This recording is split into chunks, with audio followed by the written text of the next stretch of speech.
हमारी आज की कहानी सीख जो जीवन बदल दे। एक राजा था जिसका नाम रामधन था। उनके जीवन में सभी सुख थे। राज्य का कामकाज भी बड़े आराम से चल रहा था। राजा के नैतिक गुणों के कारण प्रजा भी बहुत प्रसन्न थी और जिस राज्यों में प्रजा खुश रहती है वहां की आर्थिक व्यवस्था भी दुरुस्त होती है। इस प्रकार हर क्षेत्र में राज्य का प्रवाह अच्छा था। इतने सुखों के बाद भी राजा दुखी था क्योंकि उसके कोई संतान नहीं थी। ये गम राजा को अंदर ही अंदर सताता रहता था। प्रजा को भी इस बात का दुख था। वर्षों के बाद राजा की ये मुराद पूरी हुई। उसे एक पुत्र की प्राप्ति हुई। पूरे नगर में कई दिनों तक जश्न मनाया गया। नागरिकों को राजमहल में दावत दी गई। राजा की इस खुशी में प्रजा भी झूम रही थी।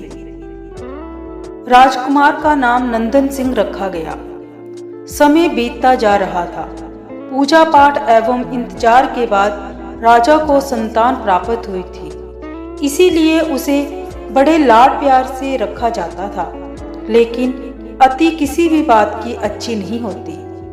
अधिक लाड ने नंदन सिंह को बहुत बिगाड़ दिया था।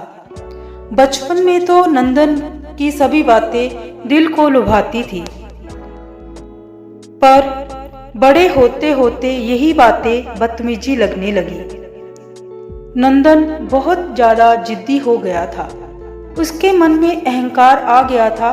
वो चाहता था कि प्रजा सदैव उसकी जय जयकार करे, उसकी प्रशंसा करे। उसकी बात ना सुनने पर वह कोलाहल मचा देता था। बेचारे सैनिकों को तो वह पैर की जूती ही समझता था। आए दिन उसका प्रकोप प्रजा पर उतरने लगा। वो खुद को भगवान के समान पूजता देखना चाहता था। आयु तो बहुत कम थी, लेकिन अहम कई गुना बढ़ चुका था। नंदन के इस व्यवहार से सभी बहुत दुखी थे। प्रजा आए दिन दरबार में नंदन की शिकायत लेकर आती थी, जिसके कारण राजा का सिर लज्जा से झुक जाता था। ये एक गंभीर विषय बन चुका था।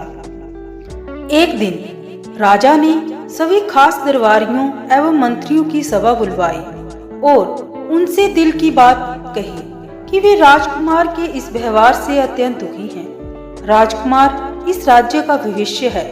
अगर उनका व्यवहार यही रहा तो राज्य की खुशहाली चंद दिनों में ही जाती रहेगी।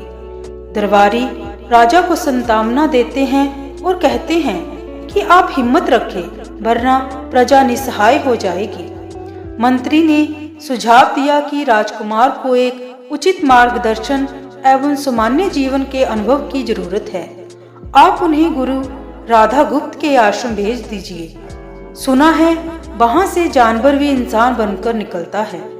ये बात राजा को पसंद आई और उसने नंदन को गुरु जी के आश्रम में भेजने का निर्णय लिया। अगले दिन राजा अपने पुत्र के साथ गुरु जी के आश्रम पहुंचे। राजा ने गुरु राधा गुप्त के साथ अकेले में बात की और नंदन के विषय में सारी बातें कही। गुरु जी ने राजा को आश्वस्त किया कि वे जब अपने पुत्र से मिलेंगे तब उन्हें गर्व महसूस होगा। गुरु जी के ऐसे शब्द सुनकर राजा को शांति महसूस हुई और वे सहर्ष अपने पुत्र को आश्रम में छोड़कर राजमहल लौट गए। अगले दिन सुबह गुरु के खास चेले द्वारा नंदन को भिक्षा मांगकर खाने को कहा गया, जिसे सुनकर नंदन ने साफ इनकार कर दिया।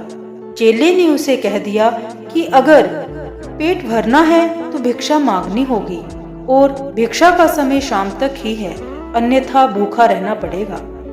नंदन ने अपनी अकड़ में चेले की बात नहीं मानी और शाम होते होते उसे भूख लगने लगी, लेकिन उसे खाने को नहीं मिला। दूसरे दिन उसने भिक्षा मांगना शुरू किया। शुरुआत में उसके बोल के कारण उसे कोई भिक्षा नहीं देता था, लेकिन गुरुकुल में सभी के साथ बैठने पर उसे आधा पेट भोजन मिल जाता था। धीरे धीरे उसे मीठे बोल का महत्व समझ आने लगा। और करीब 1 महीने बाद नंदन को भरपेट भोजन मिला, जिसके बाद उसके व्यवहार में बहुत से परिवर्तन आए। इसी तरह गुरुकुल के सभी नियमों ने राजकुमार में बहुत से परिवर्तन किए, जिसे राधा गुप्त जी भी समझ रहे थे। एक दिन राधा गुप्त जी ने नंदन को अपने साथ सुबह सवेरे सैर पर चलने को कहा। दोनों सैर पर निकल गए। रास्ते भर बहुत सी बातें की। गुरुजी ने नंदन से कहा कि तुम बहुत बुद्धिमान हो और तुम में बहुत अधिक ऊर्जा है, जिसका तुम्हें सही दिशा में उपयोग करना आना चाहिए। दोनों चलते चलते एक सुंदर बाग में पहुंच गए, जहां बहुत सुंदर सुंदर फूल थे, जिनसे बाग महक रहा था। गुरुजी ने नंदन को बाग से पूजा के लिए गुलाब के फूल तोड़ने को कहा। नंदन झट से सुंदर सुंदर गुलाब तोड़ लाया और अपने गुरु के सामने रख दिए। अब गुरुजी ने उसे नीम के पत्ते तोड़कर लाने को कहा। नंदन वो भी ले आया। अब गुरुजी ने उसे एक गुलाब सूंघने को दिया और कहा, बताओ कैसा लगता है।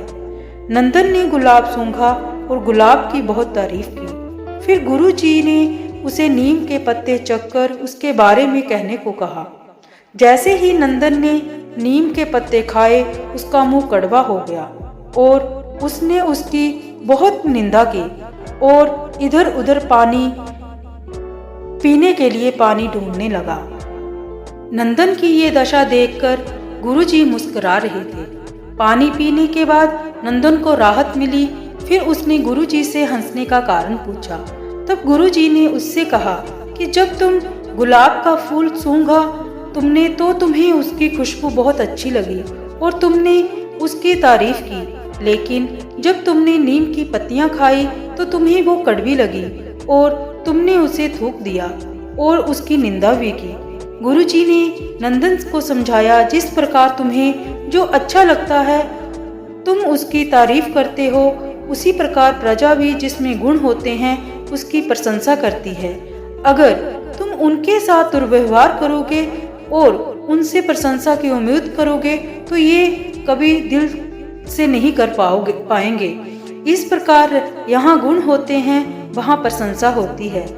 नंदन को सभी बातें विस्तार से समझ आ जाती है और वो अपने महल लौट जाता है। नंदन में बहुत परिवर्तन आता है और वो बाद में एक सफल राजा बनता है। कहानी की शिक्षा, गुरु की सीख ने नंदन का जीवन ही बदल दिया। वो एक क्रूर राजकुमार से एक नया प्रिय दयालु राजा बन गया। इस कहानी से हमें यही शिक्षा मिलती है कि हम में गुण होंगे तो लोग हमें हमेशा पसंद करेंगे, लेकिन अगर हम अवगुणी हैं तो हमें प्रशंसा कभी नहीं मिल सकती।